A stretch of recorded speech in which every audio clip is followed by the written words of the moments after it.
Hi, friends, and welcome back to Psalm Sense. I'm your host, Rachel K. Ng, and today we're going to be talking about avant-garde fragrances. So the word avant-garde, this is a French term first applied to art in France in the early 19th century. It means any artist, movement, or artwork that breaks with precedents and is regarded as innovative and boundaries pushing. So today I just want to talk about the brands, the houses, the perfumers that I think are making really interesting, exciting, innovative, forward-thinking, avant-garde, exciting perfumery today. The first person that I want to talk about is Christophe Laudamiel, who I think is probably the most innovative perfumer, creator working in the space of perfumery today. If you want to know what is next in fragrance, just keep up with what Christophe is doing. He has worked in pretty much every area of the fragrance community, from the commercial space to independent spaces. In my opinion, he has a brilliant mind and quite a revolutionary spirit. Most of all, Christophe wants fairness and ethics in perfumery at all levels and for all people. If you're interested in his ideas about this, please, you can read the Perfumery Code of Ethics. You can just Google it, and I'll try to remember to put a link down below. And even Luca Turin said that Christophe Laudamiel is creating the most interesting and innovative structures in perfumery today. So let's look at some of his work. He has his own brand called the Zoo NYC. And so some of my favorite fragrances from the Zoo NYC are, for example, Everlasting. This is kind of an avant-garde chypre, right? Released in 2016. It features labdanum extracted from wild Spanish plants. It smells this. It has this beautiful resiny, ambery, a little bit leathery, scent, combined with large amounts of Narcissus Absolute, which I adore Narcissus. It's from the Auvergne region, which is where Christophe was born.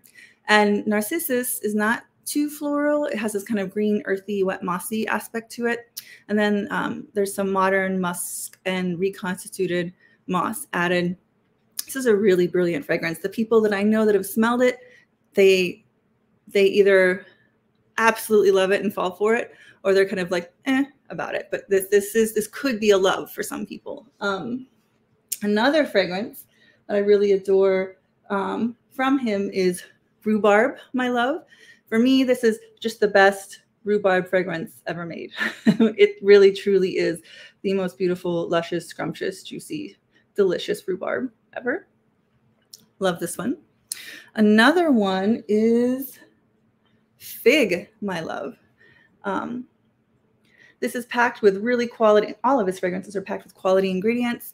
This one especially uses some ingredients that are really too expensive for commercial houses to kind of make work, which is another really interesting aspect to it. And I believe I could be incorrect, but I believe that Christophe is working on more fragrances for this line, this My Love line, where he really focuses on kind of individual plants and materials.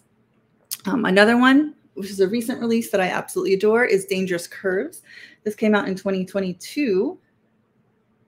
This is a floral, fruity fragrance. It really captures champagne. It's also a tribute to Amanda Lepore, who is a really famous artist, and also you should look up her history and the club kids in New York City. Amazing person. Strawberry and Pink Peppercorn has some beautiful peach flesh and tonka, magnolia, bergamot, rose de mai, civet, patchouli, daphne, which is a beautiful soft white floral, has a delicate, sweet, spicy, and soapy scent. And I've never seen daphne used in a fragrance, so this is really cool. Has some violet leaf, some ionones.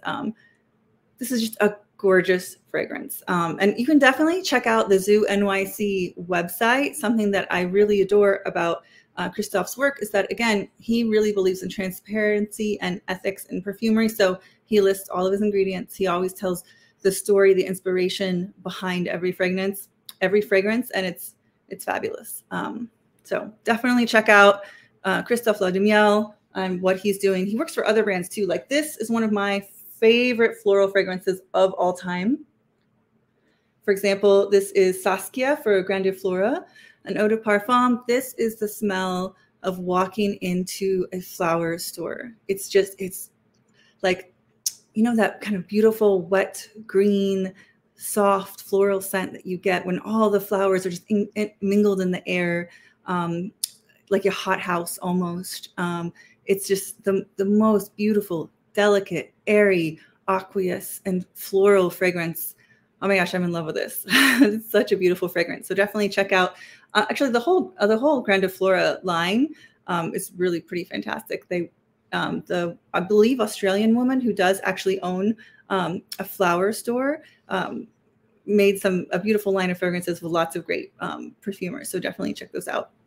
Okay, so another fabulous avant-garde house is called Parfums Quartana by Joseph Quartana, who's kind of the brains behind the house, both intellectually and also in terms of giving artistic direction for the wonderful perfumers that he works with.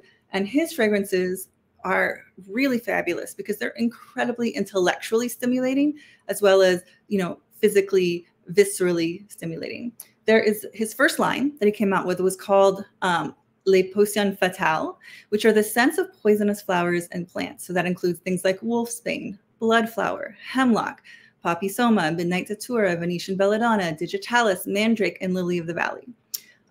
Such an interesting concept for a line. And again, it's just something really new, kind of pushing the boundaries.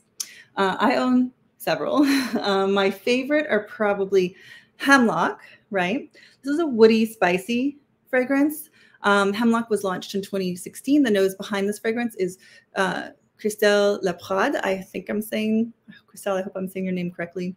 It has this really cool vinyl note. So it opens up with this really interesting industrial vinyl note, has some rum, some vanilla, some pink pepper, some amber woods, some green leaves, some suede, sandalwood, magnolia, salt, cinnamon, tonka, Calabrian bergamot, some white flowers, some clove and patchouli. So the vinyl gives Hemlock this kind of edgy but still elegant aura. The whole thing is really, really complex, and it has this kind of milky, smoky sweetness that it really kind of straddles a line between something gourmand and edible, but very, very elegant and atmospheric. It's familiar, but also strange, right? It has this really interesting, not spooky, but something that is known and unknown at the same time, which is fabulous. It really unusual, really hypnotic, super cool fragrance. Another one that I really enjoy by Parfums Quartana is Venetian Belladonna. Again, this came out in 2016 with the rest of the fragrances of this line. Pierre Constantin Gueros is the perfumer. This is a champaca, violet, tuberose perfume with some other florals. There's also a little bit of suede, styrax, some labdanum, saffron, beeswax, muskmallow. For me, this has a really cool kind of violet note with some boozy vintage vibes. So it gives this almost like looking back through time as though you're time traveling, but through a really modern, almost like looking back through time, but from the future, right? So it's just such a cool fragrance that has like this really interesting distortion to it. Fascinating. You can really, these are the kind of fragrances that you just enjoy because they smell good, but they also will give you lots of intellectual stimulation. For reasons, lots of reasons, and you can definitely look up an interview with Joseph Quartana. He has lots of great interviews on the website, and he can listen to his story about why there was kind of a break in his output for a little while. He went through this really intense experience in his life, and now he's back creating a new line, and Ierofante is the first one. There'll be many more coming out. This Ierofante, again, it's really just got to go and hear Joseph talk about the many, many layers of inspiration, of symbolism, of historical research that go into these fragrances. It's absolutely fabulous. But Ierofante it's inspired by an ancient Greek cult, as well as a tarot card, as well as space exploration and flight, and the idea of rebirth. Like there's so many levels of meaning behind these fragrances that you can really, once you know that, it takes you on a whole journey, right? I mean, just wearing it without knowing any of that, it's fabulous. You get this really cool kind of rocket fuel accord. So, think of like, if you love Fahrenheit, you're going to love this, right? For me, it reminds me of the actual physical launch pad at NASA, which I've been to. I have my grandfather worked at NASA. So, but I love the smell of gasoline. Just personally, I was a 90s kid. I grew up, you know, this is America, right? We have this car culture, and smell of gas is everywhere. At least for me, it was growing up. I'd love that smell. I love car fragrances. I love those notes. So it starts out with this bold and beautiful, like accelerant scent, right? And then it kind of smooths out to this really gentle, it's really kind of gentle, musky vanillic accord that is absolutely wonderful. It really does kind of take you on this amazing journey, this amazing trip. So definitely Parfums Quartana, definitely an avant-garde house to check out if you're interested in that kind of thing. Oh, another fragrance house that I adore is Aether Arts Perfumes, and the perfumer, Amber Joben. So Amber is a genuine artist. She's an artist making perfumes. She's one of the few true avant-garde artists within the world of perfumery today. A new fragrance released by Amber is always an occasion to just pause and pay attention. And so in a world swimming with commercial copies, she creates genuinely new and uniquely wearable scent experiences. She genuinely considers what she's doing to be wearable art, and I completely agree. She has all these different, really, to check out her website. She has all these really cool series of ideas that she explores through scent. One of them that I absolutely adore is the Exobotany series, which is when she explores the imagined atmosphere and biosphere of newly discovered planets all over the universe. So there's, for example, this one, which is Garden on a Far Planet. And this is specifically, she investigated Gliese 667e. This is sensors of a planetary probe that have captured the sense of this planet out in space, part of a triple star system in the constellation of Scorpius. The data came back exhibiting high levels of ozone, as well as bright, fresh characteristics and a subtle floralcy. And this sample captures the atmosphere and essence of plant-like organisms from the planet's equatorial zone. I mean, the imagination of what that could be like. And just kind of in her imagination, based on the chemical readings of these sensors, what could non-carbon-based organisms nourished by light within that spectrum so far away from our own gravity, our own atmosphere, like what could plants and flowers smell like with all those different living in those different kinds of growing conditions? What could they maybe smell like? Brilliant and fascinating. Definitely something to check out. So you have two of her kind of newer releases I absolutely adore. Kittens and Cream is one of her new ones that I'm wearing all the time right now.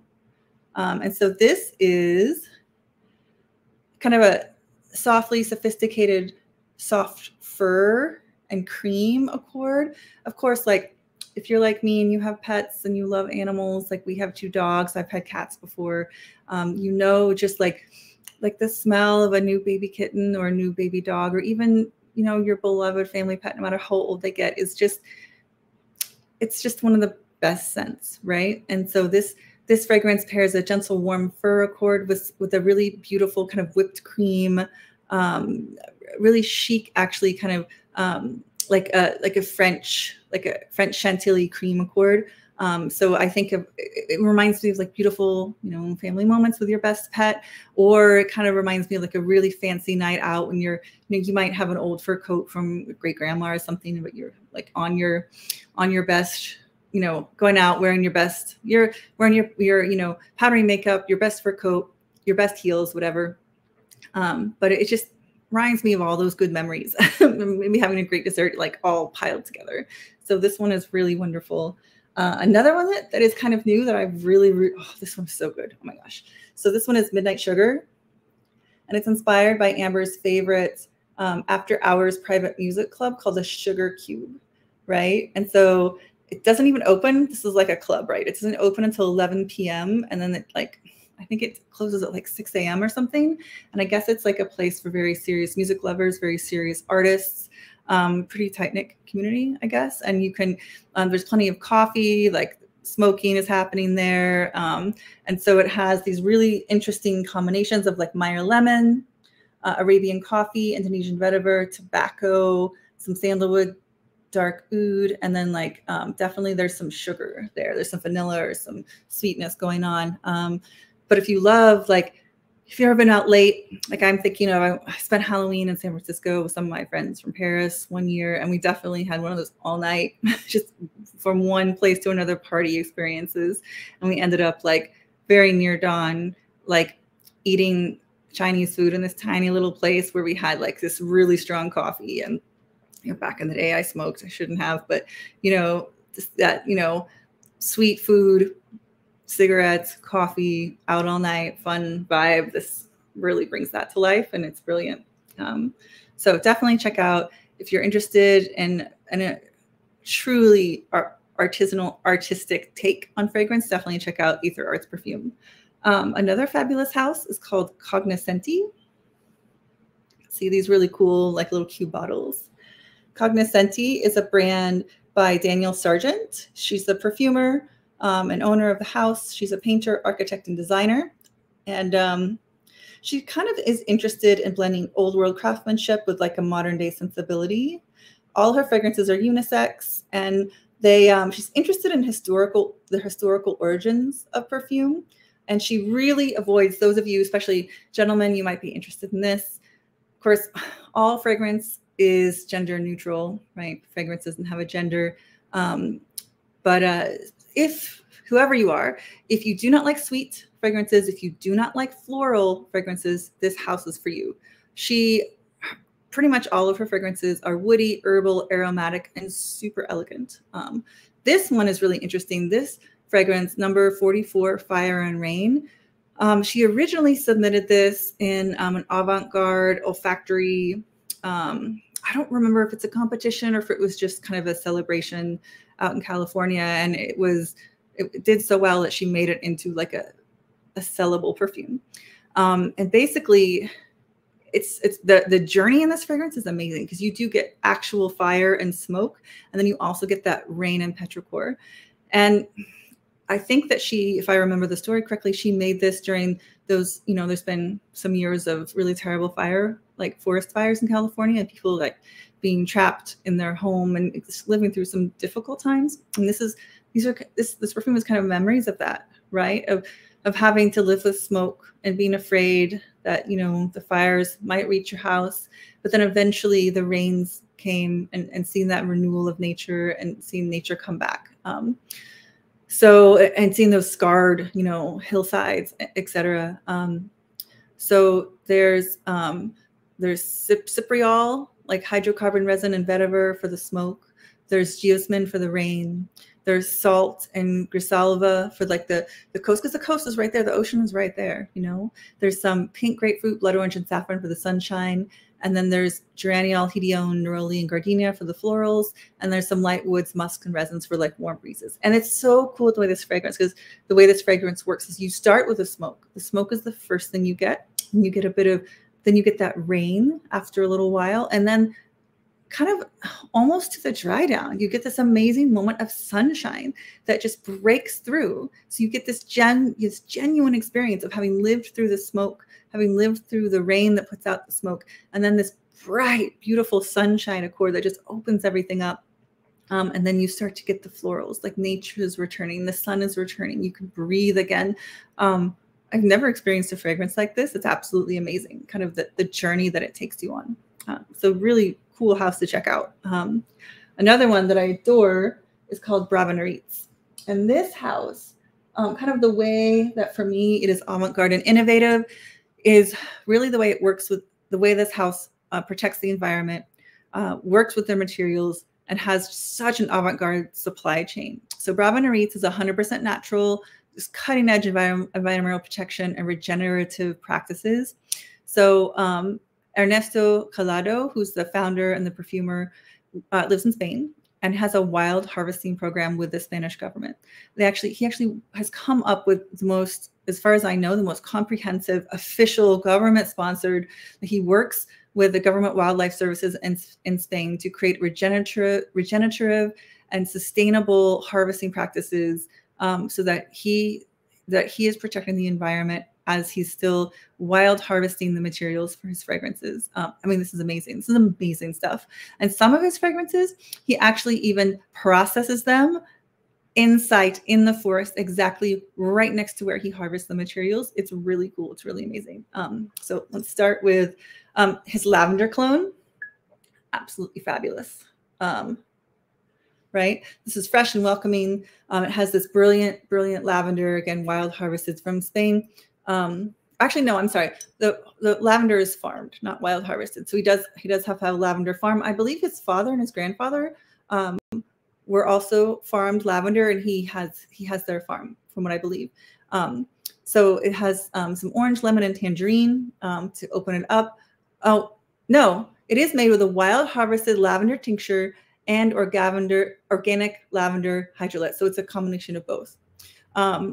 So it's just the best. And I'm not someone who lavender is difficult for me because, first of all, I don't like lavandine. I don't know how, I'm not sure how you pronounce it, but I do not like lavandine at all. I struggle with it. And so for me to find a lavender that I enjoy is extremely rare. I think I probably only have 3 or 4 fragrances that are lavender, primarily lavender, or have a strong note of lavender that I enjoy. This is definitely, and this is all pretty much all lavender, and this is amazing. This is my second bottle, so it's really great. Another really fabulous cologne that I would definitely recommend is his Rosemary cologne. Again, orange and bergamot. It's made with wild rosemary tincture and hydrolates. And it's the quality of the materials. It's the fact that you know that our environment is being protected when you shop at with Bravanariz. It's awesome, right?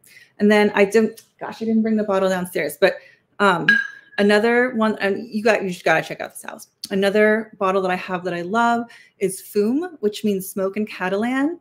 And it captures kind of the simplicity of a mountainside expedition in winter with a campfire. Because he spends his time, out in the countryside, wild harvesting, right? And looking after these materials. And it's in the woods, and like you've peeled oranges with a knife, and you're sitting there by the campfire, and it's just like a moment in the wild, right? It has smoke, juniper berries, fir, resin, birch, woody notes, oak moss, orange, and coffee, which are just the best notes, right? And Fume is one of those things that he actually processed right there. He spent, I think, 2 or 3 weeks out on the campsite with his wife, actually literally processing right there in the wild where he harvested these materials in the campsite, which is amazing. I think the story's on the website where you can check it out. Another really cool house that is avant-garde because of its supply chain and its materials is the House of And. Right? The founder, Simone Constantine, does a really great job of working with First Peoples and Native populations to really not replicate the structures of colonialism that honestly still kind of largely exist in the fragrance industry. So he works with the people, indigenous peoples whose land, they should own, right? To gather, to source, to take care of, to process, and to be given the raw materials before he takes them and creates them into perfume. And then a lot of the money that you pay, so a lot of the profit actually goes back to these people and to environmental protection of these areas, which is, it's just fabulous, right? So I have Bean. The notes behind this fragrance, again, is Simon Constantine. Top notes are orange and neroli. Middle notes are fennel and lavender. And the base note is tonka bean. And again, each one of these fragrances really does highlight one material that he sources and with a special relationship. And that is, again, trying to be as ethical as we can. And I think that's part of the avant-garde, at least in my opinion, some of the best avant-garde practices in the perfume community today is trying to be as ethical as possible about protecting the future of fragrance, the future of our world. So Bean, super good. Another one that I really love is Frånk. And again, the star note is frankincense. There's also lemon and lime, olibanum, mango, and ylang. And the base notes are olibanum, myrrh, and vanilla. Again, really special relationship with local people to do safe, sustainable, ethical harvesting. And again, this is him, Simon, going there in person, not through an oil house, not through a broker, in person, going there to have these relationships built one-on-one in person, which is rare, right? Another great example of this is sand. The top note is banana, which is so interesting. Middle notes are cardamom and black pepper. Base notes are Australian sandalwood, benzoin, and labdanum. He works with Duchan, is a prize-winning producer that I've worked tirelessly to revitalize the lands and livelihoods deep in the Gisborne Desert in Western Australia. The Wongi and Martu original peoples are the ancient guardians of this land and the sandalwood itself. So, they're just really trying to protect this area. And then Duchan is in partnership with both Aboriginal landowners and top industry experts to bring back this land and sustainable practices through restoring degraded farmland and nurturing sandalwood and establishing a mixed agroforestry. They've helped improve the biodiversity and kind of this area that the climate has not been kind to. They only harvest dead wood. It's standing dead wood found and distilled. No trees are destroyed to make essential oils that are the heart of sand. And it's just, and I get a lot of the profits go back to help these initiatives. Super cool brand doing really cool avant-garde things. Another great brand doing, again, these kind of wonderful relationships to try to offer sustainable alternatives to people and make beautiful perfume, right? Like I would not recommend something that I don't think is also great perfume, is Les Indemodables. There's Antoine Lee and Florence Fouet d'Aubusson are the perfumers, but it's really the married couple, Remy and Valerie Bouveret, who are in charge of the house that do the sourcing. Okay, this brand is quality, quality, quality. And again, it's the same kind of supply chain innovations, working directly with local populations to help them,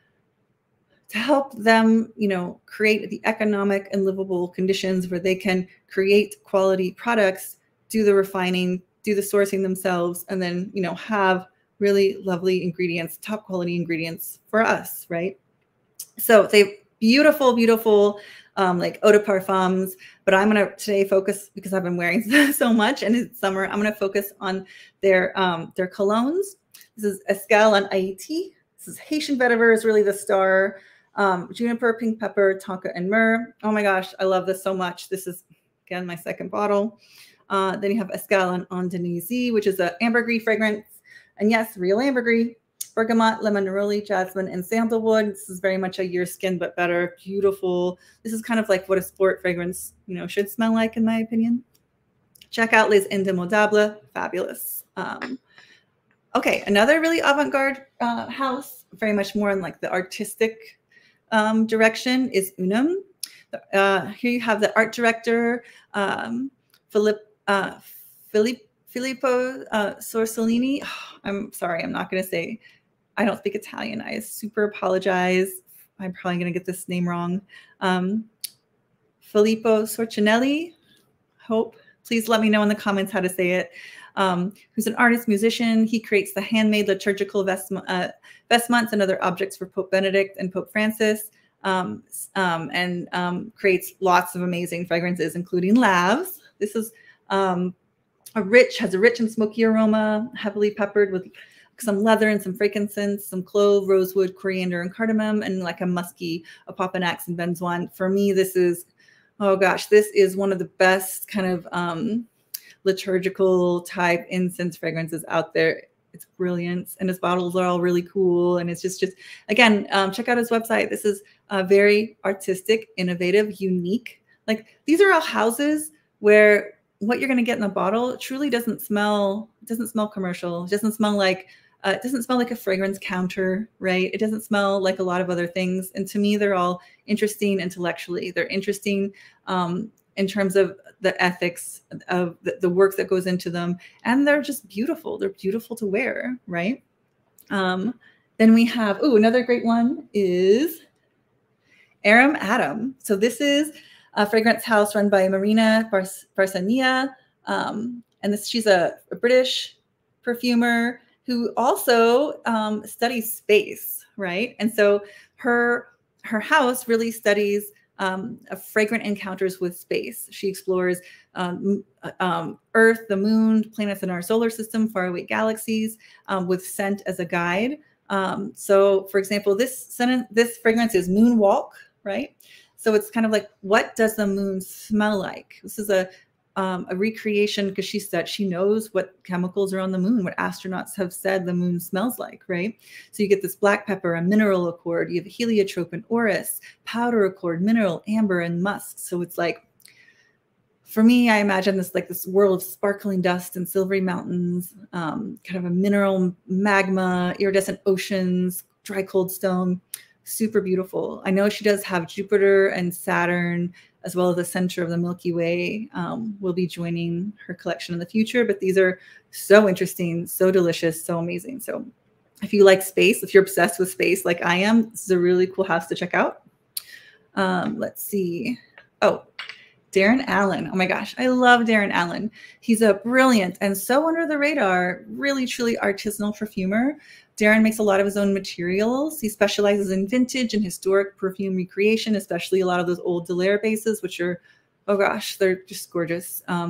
He uses period correct natural materials, as well as artisanal distillations, handmade by himself, aromatic tinctures, and seasonal enfleurage using flowers of Western Pennsylvania. I love this one, Fêtes de Noël, right? Bergamot, sweet orange, clove, bayberry, aldehydes, tuberose, rose de maille, jasmine, grandiflora, ylang, labdanum, mousse de saxe, which is a historically correct recreation of that base, musk, white ambergris, sandalwood, which is santalum album, patchouli, incense resins, vanilla, and orris butter. Oh, I can wear this every day in the winter. It's just beautiful. It's what I imagine a lot of my favorite vintage fragrances. This is what I imagine they smelled like when they were first created, when they were first made, when they were brand new in the 50s and the 40s and the 60s and 30s, right? Love. Ooh, another one that he just released that, I mean, I think I bought a lot of these because I never want to be without it. This is Jonquil. Notes of bergamot, galbanum, jonquil, narcissus, mimosa, angelica root, ambret seed, and a vintage musk accord. I love jonquil and I love narcissus. So this was really made for me. I think it's a bright yellow chypre, basically bright yellow florals it doesn't smell old lady. It smells bright and new and modern and interesting, but it has all the beauty of those vintage materials. For me, the angelica root just makes it so cool and so avant-garde and so great. So definitely check out the work of Darren Allen. He's amazing.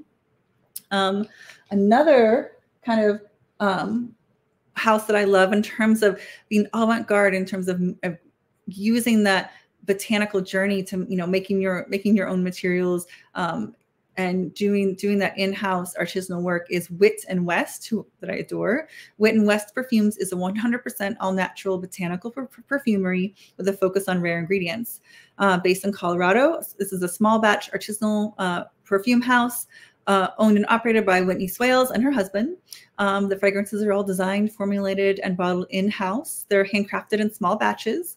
And then she does, again, a lot of wild-crafted and organic essential oils, CO2 extracts, absolutes, custom-made tinctures, enfleurage, extracts that she does like in her house. And one of the coolest fragrances I have discovered by them is the Violeteer, made in 2023.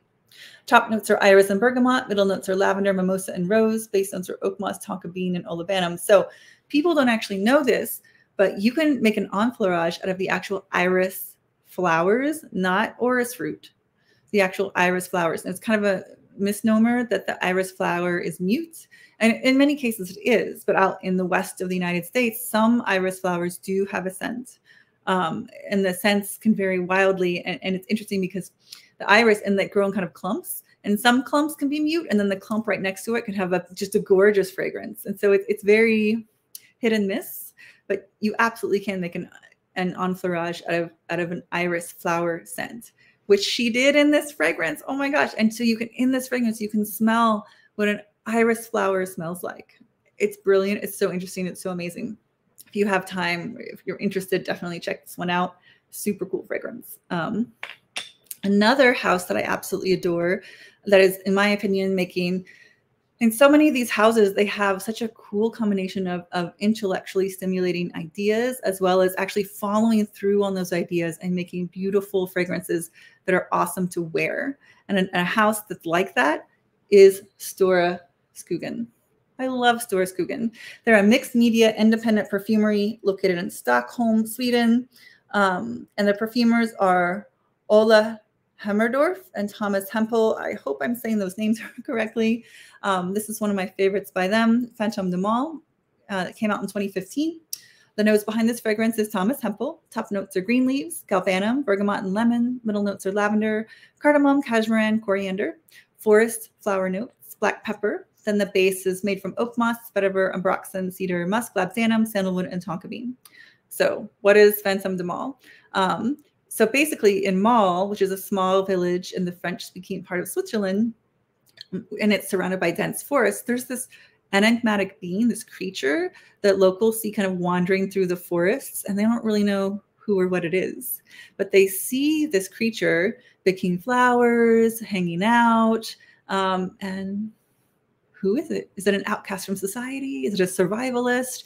Is it a creature? No one knows. But this fragrance is kind of dedicated to that creature and that forest. And it's a beautiful forest fragrance that I adore wearing. And all of their fragrances have the coolest inspirations and coolest stories. So definitely check out their website. I absolutely adore them. Okay, I've talked about a lot of fragrances, and there's still so many more brilliant avant-garde houses and perfumers out there. There's Chronotope, there's Filigree and Shadow, there's Dawn Spencer Horowitz. There's so many more. So I think I'm going to do a part 2. But for now, thank you so much for spending time with me. And I wish you all a wonderful day and hope to see you soon. Bye-bye.